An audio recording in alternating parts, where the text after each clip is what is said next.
Budget hearings, April 15th, tax day. If you're like me and still have to click that button, you've got about 14 hours. So joining us today is Commissioner Cannizzaro. Got a series of hearings related to the financial arm of our corporation. I guess we will begin with the Bureau of Accounts. Yeah, good afternoon, Council. Mike Cannizzaro, Commissioner of Finance. So yes, we're scheduled to discuss Bureau of Accounts. I'd like to start off with, you should all have a organizational chart in front of you, just kind of detailing the three bureaus that we will be discussing this morning. So really, right now for Bureau of Accounts, it's that farthest left column that says accounting. So, this would be headed up by our Director of Accounting, Kristen Bennett, our Assistant Director of Accounting, and then various, Accountant 1s through Accountant 3s that report up to the Assistant Director and Director. Later on, we'll be talking about FinOps. So financial operations is really, if you go to the second column from the left, that says AP. FinOps would encompass AP, financial systems, payroll, and then general finance. And then the final bureau we'll be talking about is the City Payment Center. That's formerly the Treasury Department. Vicki Voss is the Deputy Commissioner of that, and I should say Anne Marie is the first Deputy Commissioner that really, she kind of oversees FinOps. So Vicki Voss oversees the City Payment Center, which those would be the farthest three columns from the right. So that's the back AR, front AR, and central AR. So, the three columns on the right, that is the City Payment Center. So right now, we're going to be talking about the far left column there, so that's accounting. So we're on page 103 of the budget book. And Mike, can I ask you? Yeah. I've got general conversations about our revenue and expenditures. Where in the morning would you like those to fit in? I think historically we've had a separate budget hearing. I mean, we can go through those once we kind of get through the BOA department. I think this is scheduled for an hour, so I will do my best to answer your questions, and anything that I don't have on hand right now, I'll need to get back to you on. Okay, great, thank you. So Bureau of Accounts, this is on page 103 of the budget book. Also high level, BOA accounting, this is recording transactions. This is primarily general ledger recording. This is, a lot of this work is done in PeopleSoft. So our activity indicators there are really general accounting and reporting, treasury management, and then supervision and administration. So on page 103, I think we're having some trouble finding it on the budget book there.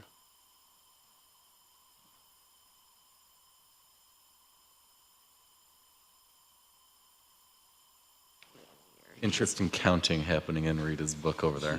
All right. The pages are not in, they don't follow. Oh, sorry about that. So as far as the general accounting and reporting, this is really work being done in PeopleSoft. So that's our ERP system. We're using that for all of our general ledger accounting. Right now in PeopleSoft, with all the funds, projects, accounts, we have a little bit over 6,000 total accounts that we maintain in the general ledger. Let's see. So that's in total of journal entries and subsidiary ledgers. So the GL accounts is actually 800.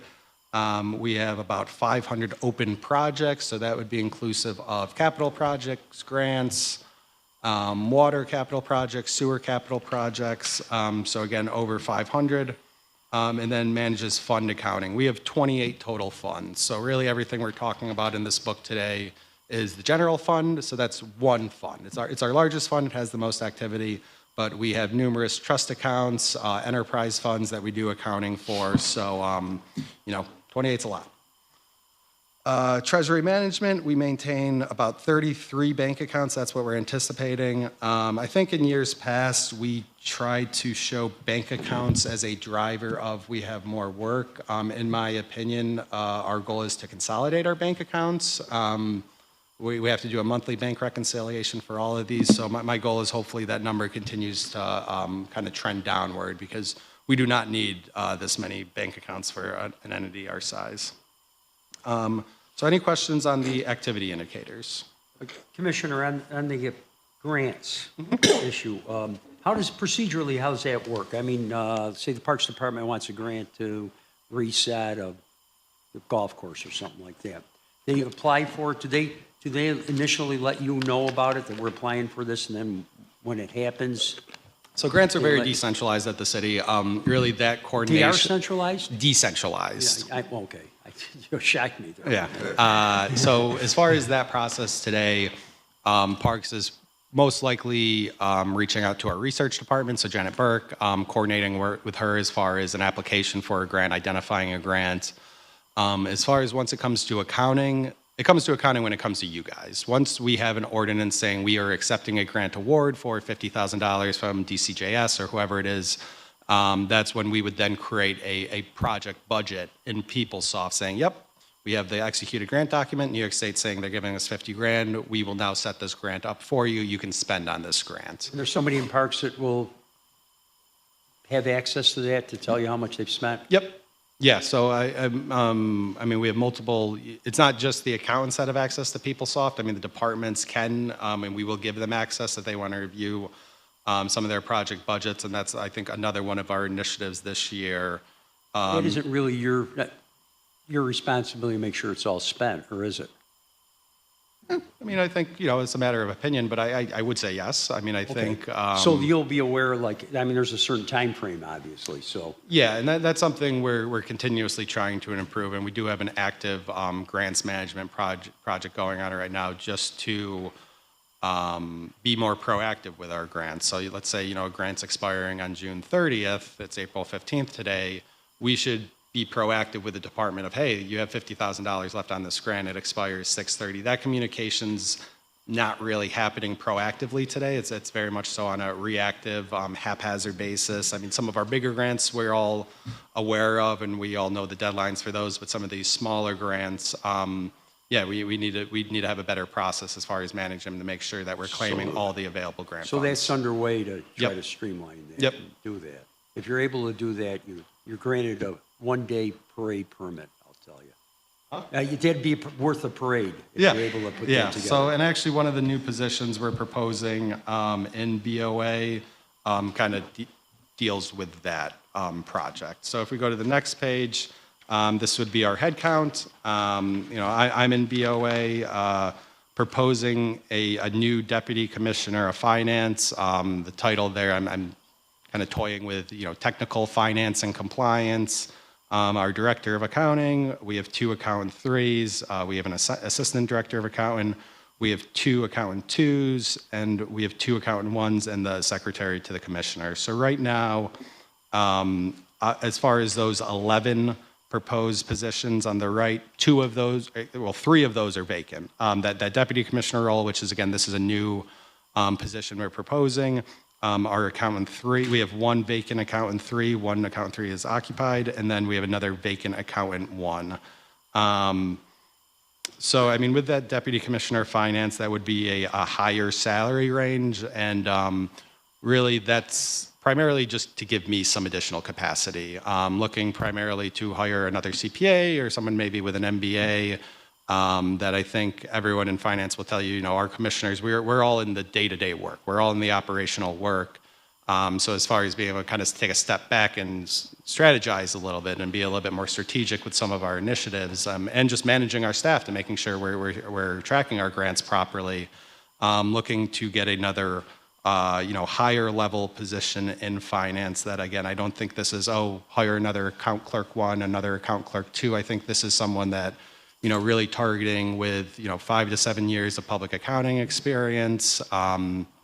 So maybe, looking for a nice title with a decent salary, or maybe someone on the sunset of their career, someone that's maybe in their 50s that's like, I want to. Easy.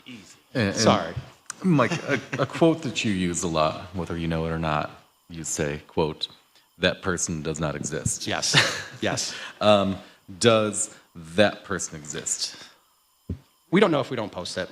I'm, not super optimistic about it, but unless we post the position, we don't know. I thought I had an individual identified. Fortunately, they do not want to come work for the city, so I think it felt a little bit more real a couple months ago, whereas I don't have anyone specific in mind right now, but I'm hoping that, we post this, and maybe someone, comes knocking on the door. And Commissioner, the impediment, it's because we don't pay enough, or is it the residency? So just an anecdotal story. We had hired an accountant 3 during the year that we were very excited about. She'd worked here for 2 weeks. I remember going home that weekend and talking to my wife, being like, "Oh, this Lindsay, she's great."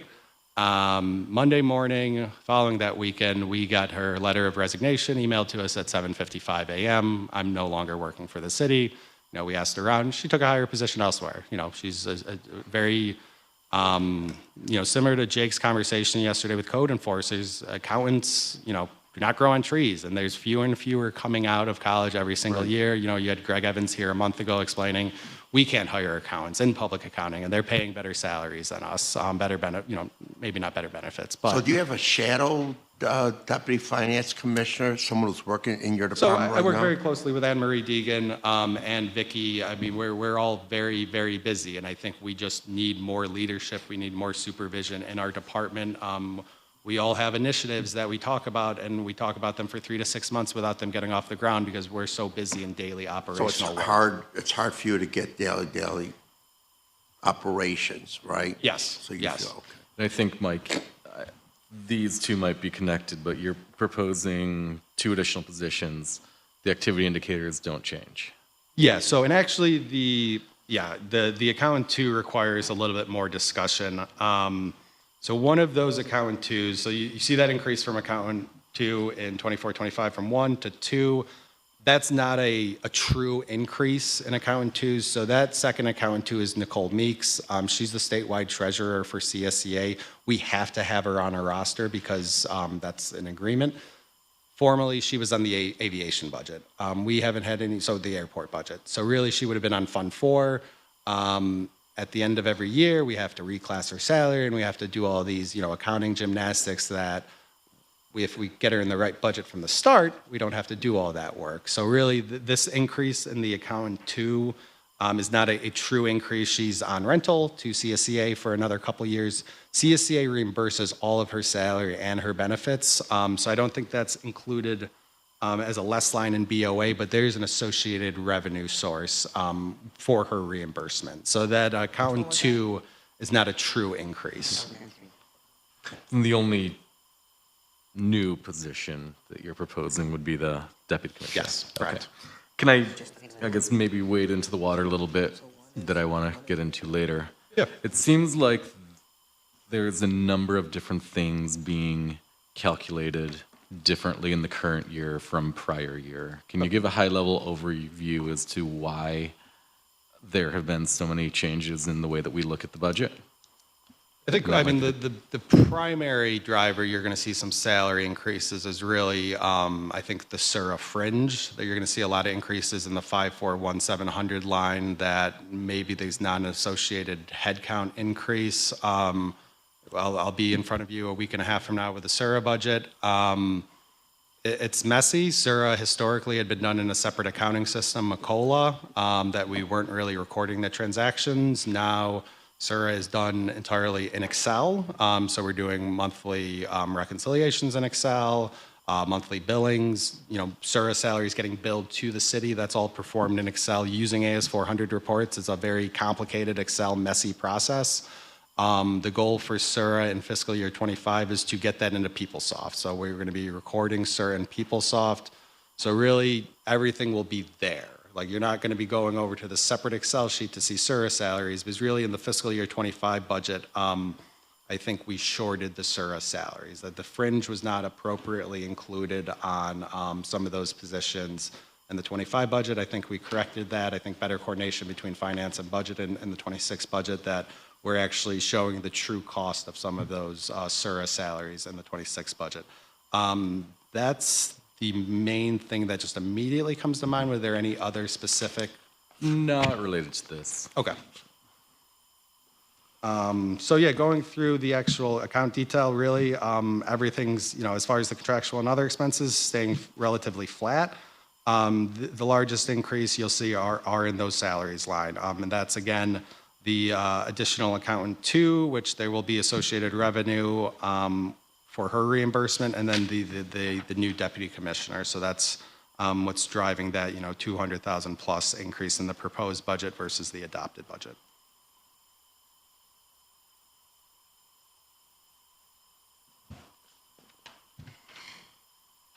I know government accounting can be very exciting. So you've had three vacancies for how long? Probably over a year. I mean, we have promoted a couple of the internal accountants. So we had an accountant one, and get promoted to an accountant two. We had an accountant two get promoted to an accountant three. I think within the last probably 18 months. So if they've been vacant for that long, adding the same positions to have more of the same, how are we going to find them? I mean, we'll just continue to try to post for the positions. Again, I mean, just anecdotally, I know I have friends in the industries in the city, and I know a 3-year accountant, an accountant 3 years out of college can get paid $85,000 to $90,000 a year in the city of Syracuse. That's what we pay our director of accounting.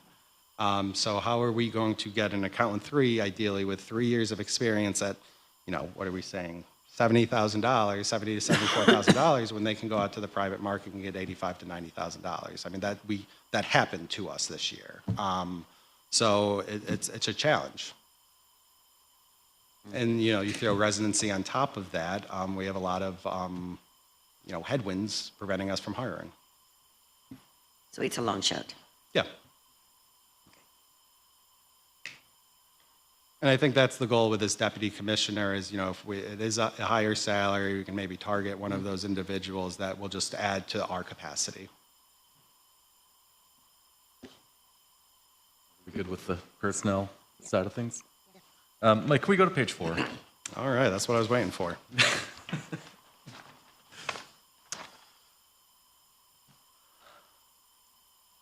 Page 4, we're looking revenue summary, real property tax items. Yep. When I look at the far right corner, percent change, we see negative, negative, negative, negative, positive 1.4, negative, negative, negative, negative, negative, negative, flat. That's a concerning trend. Yep. Can you walk me through, maybe run down the list as to what? Yeah, so the school, the first item actually, that's a good negative 10% because it's a contra revenue. So the school district buyout's actually going up $300,000, but so going through the remaining of these special lighting assessments, relatively flat. Accessible improvements, so that's, we talk about the tax levy. We, impose multiple tax levies. So you have the city school tax levy, but then all of the code enforcement charges, or if you don't pay your water bills, those get added to your tax bill. These accessible improvements and accessible improvements buyouts would really be those other levies on the tax bill. So specifically in accessible improvements in the 25 budget, that would have included probably 4 or 5 of these levies. So that would have included the set-out charges that rolled onto the tax bill, the cut and clean charges that rolled onto the tax bill, board-up charges that rolled onto the tax bill, demo charges that rolled up on the tax bill. So that is now only proposed for $50,000 in fiscal year 26, because in 25 we were saying 5 levies are going to be recorded in that account, whereas in 26 we're saying only 1 levy will be recorded in that account. So really that $50,000 is omitted tax. And that's a projection. I think the omitted tax levy for the last couple of years has been in the $45,000 to $50,000 range. So really, you'll have 1 levy recorded there. So if you go there's another example of the changing in calculation that looks a little bit funny that we don't know about on our end. Yep, that's why I'm here to go through it with you. So then if you go to page 7 and under code enforcement, you'll see some increases in the board-up cleanup charges, the cleanup charges, and then the demo charges. So that's not a one-for-one. It's not like that's going up $500,000, but that's where those levies will be recorded in fiscal year 26. So that's kind of the offset, if you will. And when we run down the list, page 4, page 5, SU shows up a couple times on there. Yep. Like an explanation there, but do we have any room for growth on any of these pages? I mean, room occupancy tax, I mean, that's a $800,000 number right now. That's based on, I think, 1,262 rooms in the city and an average rate of $175 per night. Right now, the average room rate in the city of Syracuse is $178, and this is projecting 50% occupancy at our hotels in the city. So we believe that's a fairly conservative number. As more hotels come online in the city, that revenue line will grow. So Commissioner, is that $800,000 for the whole year, or is that For the whole 3 year, quarters? for whole year, fiscal year 26, we will be. When do we start collecting, did April we start? 1st is the beginning of the first collection period. So we're projecting $200,000 of room occupancy tax in fiscal year 25 for 1 quarter of collection. So that's April 1st through June 30th. I can't remember when we passed it, and then then had to go down to the Secretary of State to sign it. I think we passed it either late December, early January. I can't remember the exact deadline. And then we will be doing this collecting on our behalf. A lot of these, like sales tax, the cannabis tax, are administered by the county and they remit to us. We will be doing the occupancy tax collections directly. So really that time between when it passed versus this collection period starting in April 1st, we wanted to make sure our website's set up, we're communicating with all the hotels in the city that they know this tax is due. So there's an argument. We could have started collecting on January 1st, but I think we felt it prudent to communicate to all the hotels in the city that, hey, this is a tax, it's coming. We want to make sure we're being proactive with our communication. Here's the website as well that we built. So you can, if you have any questions, go to the website, and of course you can call us if you have any additional So they're questions. all aware of it's. I believe, now. yes, letters were sent out 3 weeks ago, and I believe the Hotel Syracuse has our letter up on display at their check-in counter. That's nice. I'm just wondering, so that's sort of like set in stone that we don't only obviously collect quarterly then, correct? Yep. And the county didn't want to collect, I mean, it's going to be difficult, I think, for them to discern, county, city tax. Agreed. We felt we felt we had the capacity to do this in-house. Okay. Obviously, that's more work for your staff. Yes. So. Yeah. Okay. What about, is that cable, television, income is going, the franchise fee? Yeah, the CAT, the franchise fees, this is specifically with cable TV. I think we had brought up an audit agreement with Troy and Banks recently. Unfortunately, this is a revenue line that is trending downward. A couple years ago, we were getting about $1.85 million in this fee. This is total, cable TV charges This within includes this. Spectrum, right? Yes, Spectrum, formerly Time Warner. So I think anecdotally, we all know people are cutting the cord and moving to streaming services, and we're seeing that in the revenue. So because now they're losing money. Yeah. And so We're we're going to losing money get too. less of a, okay, so times are changing. What is small cell permits? So these are like 5G towers that primarily it's revenue from Verizon and AT&T that they put these like 5G towers on buildings and other locations, and they pay us. It's a one-time setup fee, and then there's an annual revenue amount associated with it. I don't know the exact amount offhand, but there are dozens of these. It's not just like a one thing. I guess the only other, non-property tax item to highlight, sales tax, the, decrease of $680,000. Sales tax is still growing. It's still going up. The growth is less slow. It's not growing as much as it was those last couple years. So the adopted budget of $123 million, I think this was a $4 million increase off of the 24 budget. The 2025 amount is still higher. We're projecting is still higher than the 24 amount. It's not $4 million higher. It's about $2 million higher. So we over budgeted sales tax in 25. 26, we think we're right sizing that a little bit.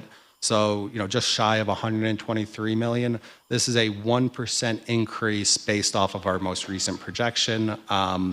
We compile state returns of sales tax. There's some nice New York State reporting that we pull monthly. And sales tax, based on those returns in January and February 2025, it's still going up. So we're still projecting, strong sales tax, even if we are, slightly under the 25 budget. I guess the other item to discuss, the SU service agreement, that's not really a true $375,000 decrease. We were up here a couple months ago about the UNSAC agreement. Really, we're now going to restrict that $375,000 to restrict it specifically. So now we know only those university neighborhoods can get paid that $375,000. I think that $500,000 agreement, $125,000 of that payment is for police general services. So that's the $125,000 there. We're going to take that and we're going to bring that into the general fund. The other $375,000, we're going to restrict that. So we're doing a little bit different accounting on that, just so we track it kind of separately, just so we isolate it, so we know that $375,000 can't be spent for anything other than for, I think it was the 6 or 7 different neighborhood associations. So we don't, yep, exactly. And that's in a special object line? Yes, so you would have seen university neighborhoods, I think, had a $500,000 special object expense in the fiscal year 25 adopted budget. That is now a $0 expense in the fiscal year 26 proposed budget, because we're taking the $375,000 in revenue out. We're also taking the $375,000 in expenses out.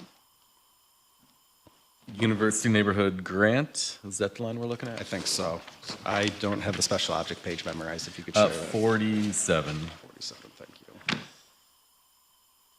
you. Went from 500 to 900. That's the projected, the 890. So if you go to the far right column, 0 would be the 26 proposed budget. Oh, gotcha. So So- that got zeroed out. And part of the reason that it bumped up to the 898 is why we're making this change, is because really keeping it in the operating budget, there's a lot more restrictions on it than if we do this restricted fund classification. Where does that show up? I'm just Restricted cash or the restricted fund the balances? restricted fund. I can put something together and share that. That historically has not been shared with Common Council. It's that would really be our Clinton Square ice rink fees, the beverage fees that need to be restricted for maintenance at Clinton Square. We have one agreement. We get a small revenue stream from New York State for EMS training that's specific for firefighter EMS training. So that's another restricted revenue source. That wouldn't be in the book. All the opioid settlement revenues, those are also restricted funds. Those are not in the book. Those were, I think we have, $1.5 million. So that's a schedule I can put together and share with you. But essentially, it's $500,000 of expenditures that are getting pulled out of the book. Yes. Okay. Yeah. Commissioner, I want to talk to you about reimbursement Yep. funds. What about when there's an accident? Let's say at a bridge. And we don't own the bridge, but we have to bring fire, police personnel. Let's say CNX Bridge on Park Street. A lot of accidents. Does the company owns that bridge, do they ever reimburse the city? So if we go to some of the departmental revenues, this would be more so like page 6, 7, and 8. I think the best example of that would be fire and police. We try to, some of these agencies that maybe they had the accident or whatnot, they're not under Right. contract with us. So Right. there's no mechanism to, you owe us this money. I mean, we'll prepare an invoice and send it to them. But so really the fire reimbursement outside agencies, this is us, billing outside agencies for fire services. And then same with police services outside agencies. That's a $2 million revenue line.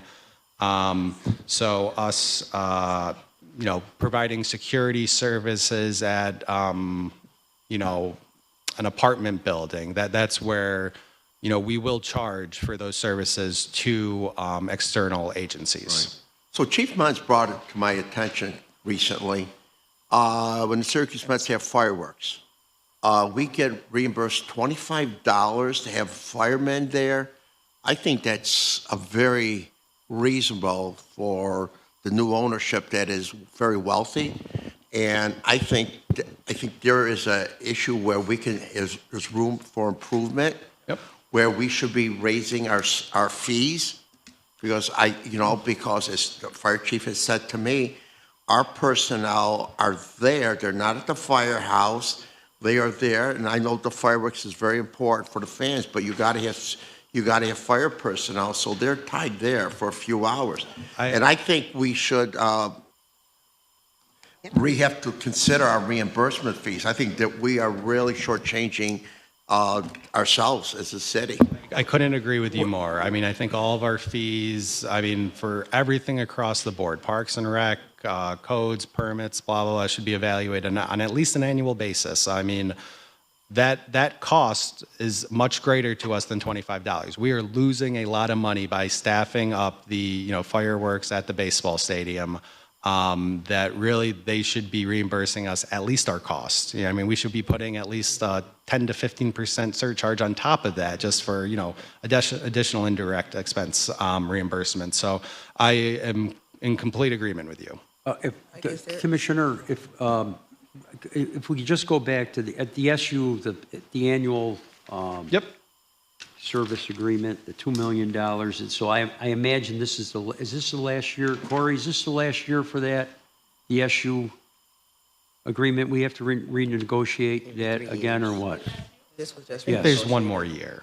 One more year? Yeah, this was just renegotiated. When does the negotiations start? Yeah, okay. Also, are any of the reimbursement funds being considered to have paid up front, like how Mary's department just did with the permitting stuff for sidewalks and street Sorry, can you repairs? clarify your question? Instead of having fees reimbursed, are we at all looking at having organizations, companies, whatever it is, to pay us a amount ahead of time? Oh, like on payment or something? Yeah, so that it sits there, so that instead of us having to go and look for money that sometimes we don't get. I don't know if we've explored that. I think getting, someone like National Grid to pay that would be very difficult. That's like the type of provider I think that we would want that from. I mean, they're clearly doing a lot of work on city streets and whatnot, but I think that would be a challenge to try to get an arrangement like that. Doesn't mean we can't look What's into it Mary's though. department? What is Mary's department? Engineering. Engineering just. So so engineering, yeah, like as far as the stormwater deposits and whatnot, there are a number of, escrow accounts that someone does have to put down a down payment before they're doing some type of work. I know some of those are reimbursable, that, you did all your work, you get your money back, and then some of those are, we will take that in as revenue because you did not perform what you were supposed to. Yeah, that's what I'm saying. Like, Okay. is any of Kind of that- expanding that. Yeah. Nothing really in the I mean, if you go to DPW,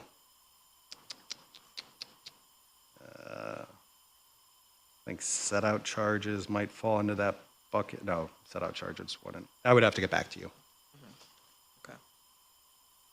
Like, I know a couple years ago, we went down the road of kind of talking about redesigning how we collect special lighting money, because there's revenue left on the table. Has that kind of fallen flat?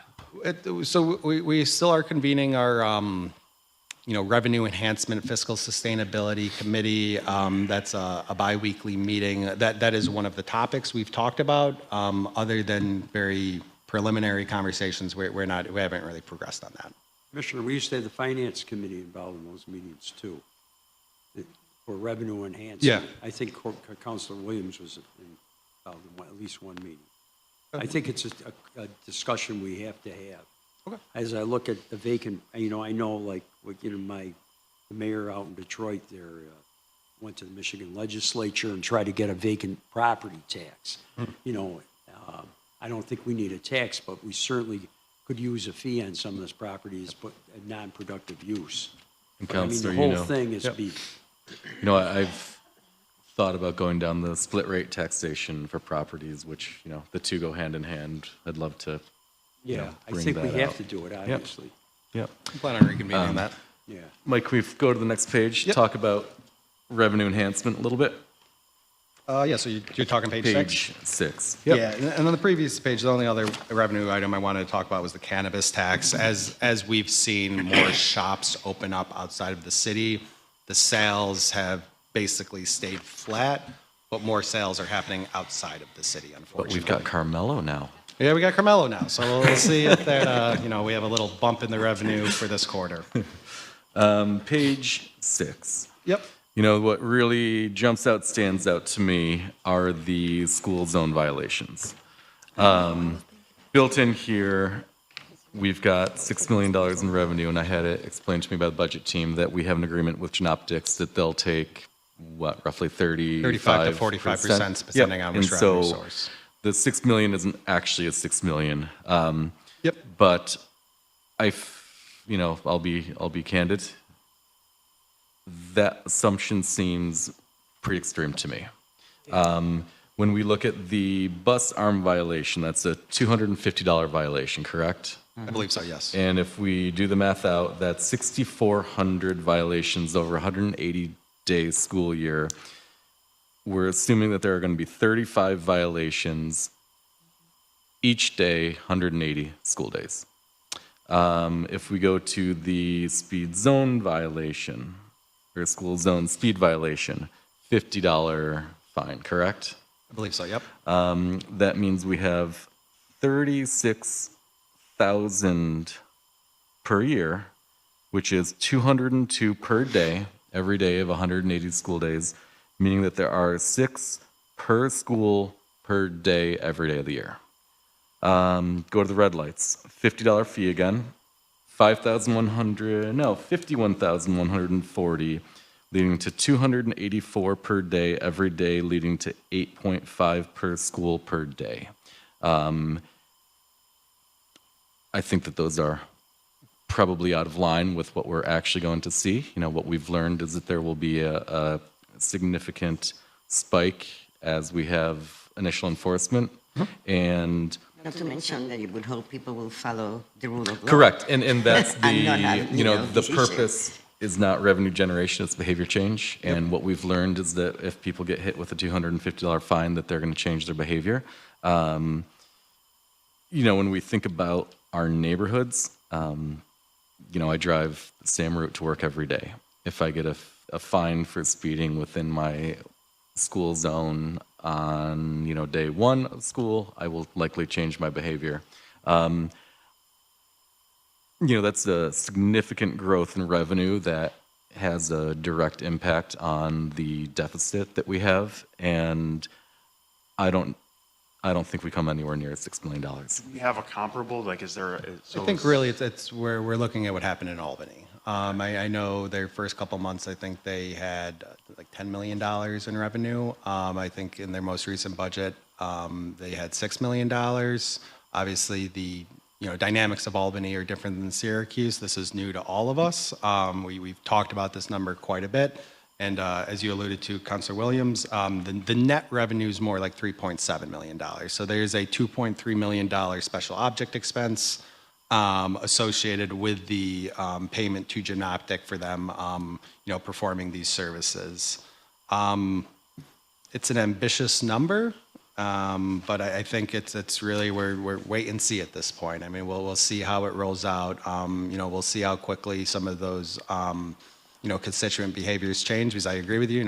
I think we all drive through school zones numerous times, throughout the week. So we'll see if that behavior changes actually happens. But right now, we talked through this number quite a bit. We had some projections that were quite a bit higher than this that did not make it into the budget. So I think we are hanging our hat on $6 million just based on what had happened in Albany. Where was Albany first year? Around that think 6 10. million? What's the average number of unsafe demos do we do per year? I'm just thinking that with the Maria Regina, that this number might be a little low. Just wondering. Sorry, what page are you on? 7. 7, sorry. The demo charge unsafe building? Yeah. Yeah. So again, this is not a new revenue line. This was historically in that accessible improvements. I think I can't confidently answer that question. I mean, there are some smaller ones that come in, I feel like maybe every couple of weeks, but then obviously you have the bigger ones as well that I think we've had quite a few of those this past year. I would hope, we don't have those in fiscal year 26. So I But I'm think just that, wondering if the Maria Regina, I don't believe that's in this figure. So that estimate has nothing to do with the convent then? That estimate, 160,000 for? Okay. Yeah. That includes housing, right? Yep, Okay. exactly. You're more your normal, not routine demos, if you will. I know not demos not always routine, but. Right, Commissioner, I got two more topics. All right. You want to go cash capital or real estate? We can start with real estate. Real estate. What page? I just lost it.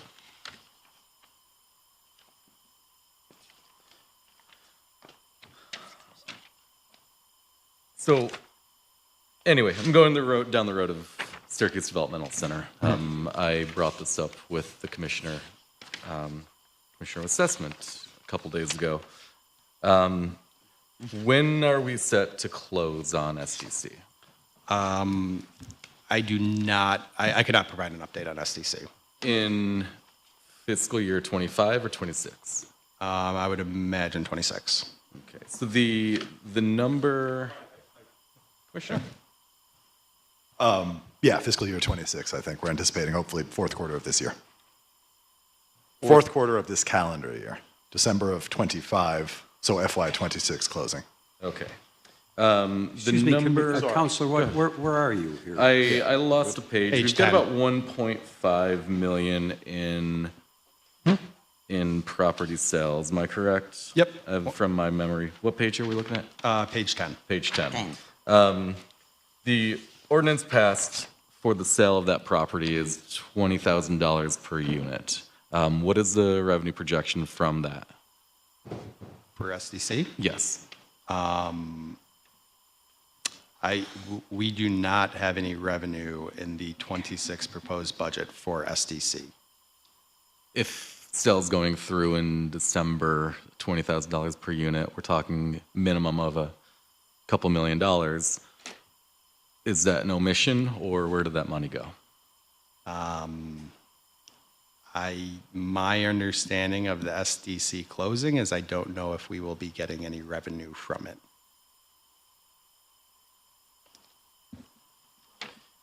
Because it's going to home headquarters for their condo development? It wasn't that originally kind of the phase 2, and that was the proposal? Home headquarters will build 27 homes, so there'll be 2 buildings. One building will hold 150 units. This is like a shelter But rent agreement? they've got a gap that I thought was going to be closed by this in order to lead to the development, and those are the homeowner, available for purchase units. Well, there's 27 of them. That's the Yeah. first, I would that's the probably last have to figures I got. I'd have to refer either assessment or potentially NBD. Right. But then the home can't- headquarters isn't in the special object line, and so there's, I'm curious about that money that is both not in the revenue and not showing up going out of the special object. 250,000 to home headquarters? Right. So again, the proceeds from the sale, I thought, were going to close the gap in financing for home headquarters for the townhouse condo development. Staying far, sorry, Matt O.J., Commissioner of Assessment, staying far from an accounting lane, much more of a lay, this is an art, not a science lane. I think it's tough sometimes for us to distinguish between properties we know we are going to close on and properties that we very much expect to close on, and whether to put those on the current year, next year, or the following year. And I know when I was up here, I was having trouble itemizing exactly what we knew we would close on this year, because these things are never certain until we do close. I hope that's a constructive answer. Thanks. Thank you, Commissioner. Property? No. I just, back in my hand, 1.1 million I come up with, but I think we got to be very cautious about that development, because I imagine in the future that'll be a pilot program too. You know, so I mean, I don't know how significant amount of revenue we're going to generate out of Syracuse Developmental Center. Do you think I'm right there, Commissioner? I mean, my understanding, there'll be a pilot program following. Yeah, the I don't construction think of that, that's too. any sort of inside baseball. I think they're going for a pilot that's concurrent with their agreement with HCR. In fact, I think we might have brought that to council. Maybe not, because it's a deviation from the UTEP. But either way, yes, yes. Not that ever happened with an IDA, you know, deviation from the UTEP. I think this is a little unusual lately, but this is an unusual project. Yeah, well, it's the first time Can we ever. maybe yeah. bring Eric in and get a after May 8th, another meeting on the calendar to discuss this? Tomorrow. Our calendar is pretty well full from now until we vote on the budget. So, I think that this warrants both vision and updates and the financial, mechanisms. I mean, the going council into had plenty of SDC. meetings on this at the inception, and the plan Yeah. has changed Yeah. more than a little bit. It might even go up to 50 townhouses. And then Right. there's Yeah. this- No, I'd love. the property that hasn't, that's being held for a manufacturing facility hasn't came to fore yet. Okay. Hopefully we can do that. Last question that I have, again, kind of high-level overview, is a cash capital question. Every year, I flip to page 23, every year 2, but every year thus far. We do a lot of bonding. I feel like we get items in front of us that we bond for routinely and regularly, and I like to put a number to, what we're actually paying, because I feel like it's a credit card, we swipe it on our end, but then the only time that we actually get our statement is in this document. I like to know what our statement is. Each year we're paying about $25 million in principal and That's interest. right, yep. That's a lot of money. Yep. I don't have a historical context. We're not wildly out of line from prior year, pretty much flat there. But the number that jumped out was the 2.1 million in cash capital appropriations. And it only jumped out for one reason, and you don't have it in front of you, but when you look at the capital program, document we got less than a few months ago, that number is 8.3 million. And that's a significant deviation. That's a, $6 and change million deviation from what we had in our cash capital, from what we had in the capital plan related to our capital spending on long-term investments. Can you account for that?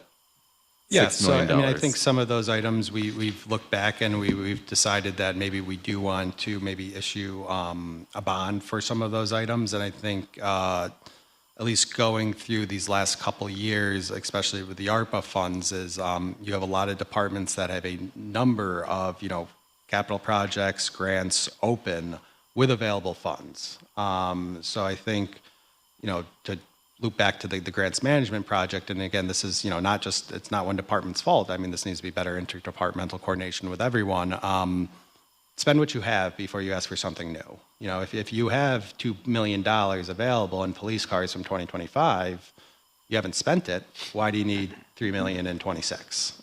So again, we have all these hundreds of open projects, tens of millions of dollars of available budget that we're not spending in PeopleSoft. And then the departments come back and say, well, I need this new $3 million project. Spend the $2 million you have. So I think this was somewhat of a reset of, yes, there are these things that happen every year. Given the environment that we're in, do you need these every year or do you want these every year?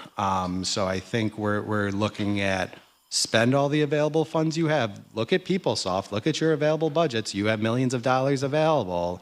Can you, obviously there are some restrictions on what you can do, but I mean, cash capital's our money. Like no one's saying you can't, come back to council and ask for, we underspent on, $500,000 on this project. We want to use this cash capital on a different project. So I think the decrease in cash capital is somewhat strategic, primarily to spend down the projects you have open before you ask for new things. Are we borrowing rather than spending capital? Or cash capital? I would say some of Is that, it a yes. shift from Some one of it, pot yes. to the other Some of pot? it would shift, yeah. I don't want to say all 5.3 million of it. I think some of it we did identify as these, you have available funds for these exact same projects that you have not spent in the last 2 to 3 years. Spend the available funds you have before you're asking for a new cash capital project. Police cars, they destroy their cars. I would imagine we're going to need a bond for police cars. They need new cars every year. So I think some of these items on a haphazard basis, we will look to potentially issue debt for. Yeah. Bond for police cars. Typically our bonds are what? Minimum 5 years. 5 year? You can bond for police cars. We've you- confirmed that with our bond Do they have a attorney. 5-year lifespan? You can bond for as long as it has a useful life of 3 or more, which police cars would be 3. Historically, we haven't bonded for items less than a 5-year useful life. Then if historically we haven't done that, why the shift now? The police has $2.5 million available on their 25 cash capital project. We're 2.5 months from the close of the fiscal year. Are you going to spend that fiscal year 25 cash capital? Because you have $2.5 million available. Why are we giving you another 3 in fiscal year 26 if you have $2.5 million available? Thank you. That might be for today, all I have. I have one question, though. I wanted to go on 22. Personal injury protection, it's about the same, but concern about workers' compensation is going to projected to go up on page 22. Yeah, we're slowing a slight. Is there, we seen a trend going down since DPW initiated a new program to cut down on injuries? We have. Okay. Workers' comp, we've had a lot of challenges with workers' comp specifically because of the change in providers. PMA was the former administrator of workers' comp. Now we've moved to NCA comp. The last 6 months of the PMA contract, the reporting we were getting from them was not justified. So there was just some wonky accounting in workers' comp over the last 2 to 3 years. We think 3.25 for, the general fund workers' comp. We want to be conservative because we want to make sure we're having enough budgeted there, but we think 3.25 is still over budgeted for workers' comp based on the injuries, I believe, are increasing, but they're lower, lower claim dollars. Like there's smaller shoulder injuries than like, oh, I need to get my hip replaced or something. Does this like that. include SPD and fire department? No, so this is workers- different. So this is believe- DPW, Yeah. parks. Because really, the police 207C and the fire 207A at the bottom of the Okay. special objects, those would be your Got police and fires. So we workers' don't comp. have any rotator cuff injuries anymore, right? No.